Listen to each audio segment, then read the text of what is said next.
Well, being a mental health sufferer in the past is something that I like to give back. Obviously, being the ambassador for the football club is fantastic, and being quite hands-on in the community with the Tricky to Talk hub and Bottled Up Blokes, which is the local clubs around here. And I like to go there, I like to hear people's stories, because a lot of time we talk about mental health and you just need someone to listen and someone to be there. And a position that I'm in, the stature I have within this community in the city is, I think it gets more of an impact if I'm there in person talking to these people, showing that they've got their full support. So for me, I needed someone like that and I never had it. And I don't want a single person to go the day without having that sort of support. Did you always have challenges with your mental health? You referred to yourself as a mental health sufferer. So what age did you start sort of having those challenges, so to speak? I think I've always suffered from anxiety as a kid. Yeah. It's just something that I always have been. Never wanted to leave my mum's side, mum and dad's side. I think every party we had, I'd be crying next to my mum and just with her, and I wouldn't want her to leave me. No, I think it's when I first moved up to Norwich and we was 15 years old when I left home to go to do my apprenticeship, and that was new. Went into living with another family. They're amazing, lovely family, but you've gone from having all the space at home, having your brothers around, your mum and dad, to being in a 9 o'clock, going to train, you do all your jobs, 4 o'clock you get back, and then you're in your room, and it's like, there's only so many times you can win a Premier League on FIFA and Football Manager. Yeah.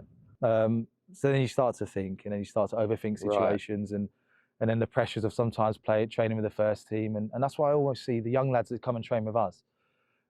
I never had anyone to put their arm around you, so I'm almost like talking to them and letting them know, look, like, you're over here for a reason. You're good enough. Just do exactly what you've done over there. Yeah. But you got to do it quicker. But make sure you do it over here.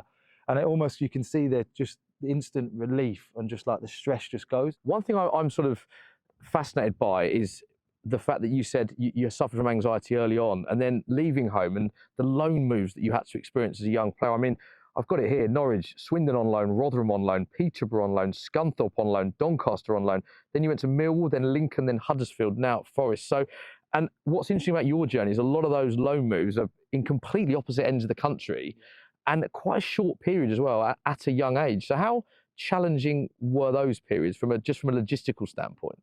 Oh, it was a nightmare. So I've been with my wife for 13 years and we've lived in 11 different houses. Wow. Got four kids together, all 4 kids born in different counties. Really? It's mad. And when you actually think of it, it's crazy the amount of moving you do as a footballer. And to be honest with you, it frustrates me a little bit, because I think if you're going on a low move to League Two, let's say, in the first half of the season, you do really well. Instead of you being happy doing really well, sometimes the clubs will go, oh, maybe we get into a playoff team, or maybe can you move to League One? But they don't understand, that's great for your development, but is it great for your development? Because when that person's happy playing football, and I realised when I went to Lincoln, then went to Huddersfield, now here, the sense of belonging at these places is the reason why you're able to kick on and achieve. And I think that's the same in the real world as well. I say the real world because football is pretty much a bubble. It's a pretty unique experience. But if you're settled, happy, feel wanted, surely that's going to bring out the best in that person. I want to talk about an incident that happened in July 2023. I think you know I'm going with this because it is quite a big part of your footballing story. In July 2023, you were charged by the Football Association for breaching its betting rules an alleged 375 times. That was between January 2014 and March 2017. On September 2023, it was announced you'd been given a 5-month ban by the Football Association after admitting to 375 breaches of betting rules. Your ban was suspended until the end of the 2024-25 season, and also fined just under £21,000, I believe. It is something that people know about your story. How did you react the first time you found out that the FA were looking into this? Oh, it was brutal. I remember we played Brighton on the Tuesday night, I think it was, and I came off the bench. We won. Absolutely, the mood around the camp was amazing. Come in, get a massage, and then Steve Cooper pulled me and said, "Oh, can we have a chat in my office?" I'm thinking, I think the left back might have got injured in the game. So I thought, I've got a chance here playing this game. He's giving me information, and then they pulled the laptop out and they obviously showed me the thing from the betting thing, and I was just like, whoa, my body just froze. Did it? And I remember just ringing my mum and dad in a pure panic up, not knowing what was going on, thinking my career's done. Did you? You thought your career was over at that point? Yeah, I thought, well, once you start, when they send through the list of the bets and what they are, and I'm looking at them thinking, what? First of all, I didn't recognise them. Wow. But I knew they were me. I Right. didn't recognise that person because it was a part of my life I just boxed off. Right. Because I wanted to, because like you're dealing with anxiety, struggling, mental health at the time. And Yeah. this is the time when I was moving around everywhere. Yeah. And it was So just you weren't like, in a great place no, I mentally at that wasn't. time. Well, I look back now, how can I be settled? Look at the way what I've done the last 6 years in my career is like 1,000 times better than I've done in those 6 years, those 5 years in my career, just because I've been where I felt like a belonging at a football club.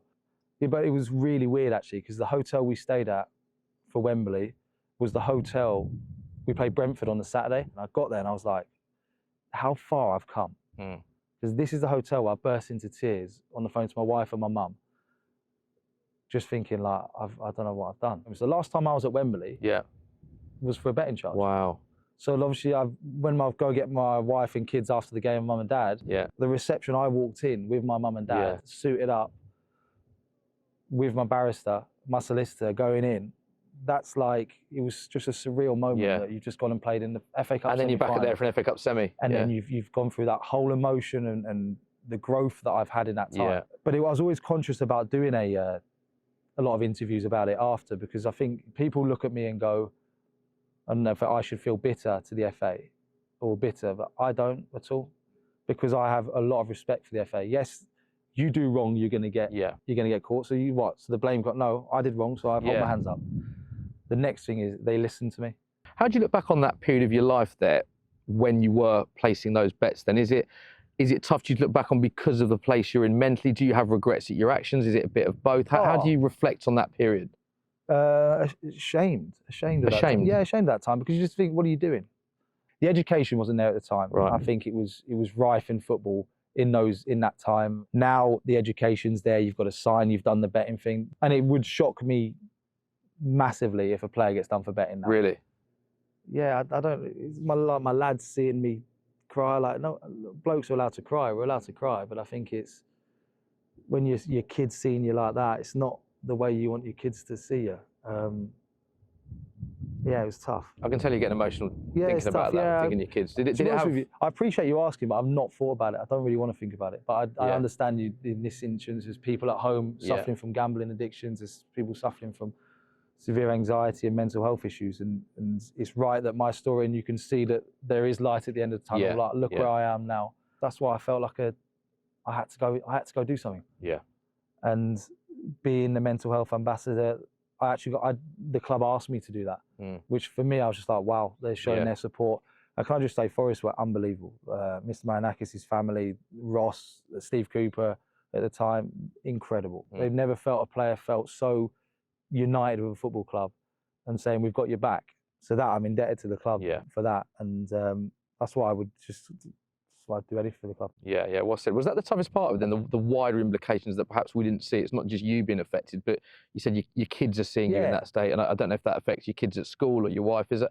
Yeah, but my son come home from school one day, said, one of the year sixes came up to me and said, your dad's getting sacked. And I was like, sorry? I was like, what did he say? And he went, you're getting sacked. And then he like burst into tears. And I was like, this is brutal. What got me the most and choked me up the most about this whole thing is that my kids now are, well, not now, but they were suffering from the person that I don't identify myself with nearly 7 to 10 years ago now. Yeah. And my son is 8, so he wasn't even born at this when it first started. And now he's been affected by something his dad did when he was 18. Wow. So I'm just there going, you idiot, like, look what you've done. Did you have counselling, therapy? Like, how did you get through that? I reached out to, so I had a psychologist, then I stopped. So obviously the betting stopped in 2017, completely never laid another bet. And I reached out to him again. And he's called Martin Parry, he's fantastic. And I reached out to him and I was just hearing, maybe just hearing his voice again. Just hearing, so things was just like, right, calm me. But the amount of education I've been able to get is that I won't let myself get to that point ever again.